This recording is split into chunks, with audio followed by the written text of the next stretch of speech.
Со нов закон, ама според стари критериуми, новиот член за судски совет Албан Кадриу, предложен од собранието, ќе се избира како истакнат правник, но без препораки од универзитетски професори или уставни судии.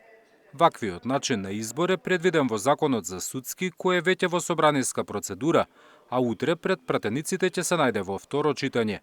Влезот во судски за полицискиот инспектор од Тетово, законот го предвидел со преодна одредба во која пишува дека започнатите постапки за член на Советот до денот на влегувањето во сила на овој закон ќе завршат согласно со одредбите од Законот за судски од 2019 година.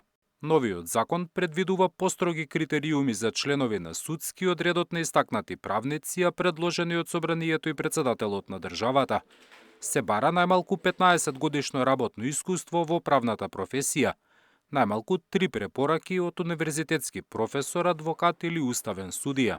Сепак, според преодните одредби на законот кој е веќе пред пратениците, таквите услови нема да важат за Кадриу, кој на местото во судски ќе го замени Селим Адеми, позиција резервирана за етничките заедници кои се над 20% во државата. Пополнувањето на местото според постојниот закон веќе го критикуваше невладиниот сектор кој ги следи состојбите во правосудството. Тие на средина од месецов предупредија на ризик од повторна примена на застарените и критикувани практики.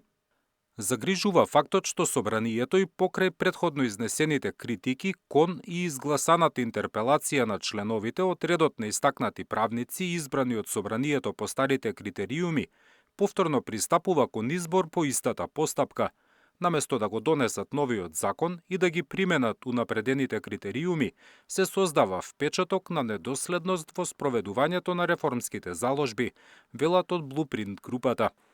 Во судски се очекува влез на уште 2 нови членови како истакнати правници, откако завршија мандатите на Весна Дамева и Милјазим Мустафа. Нивни наследници треба да предложи председателката на државата, која одамна најави дека ќе го чека новиот закон со заострени критериуми, па дури потоа ќе номинира членови за судски совет. Зоран Јаневски, Сител телевизија.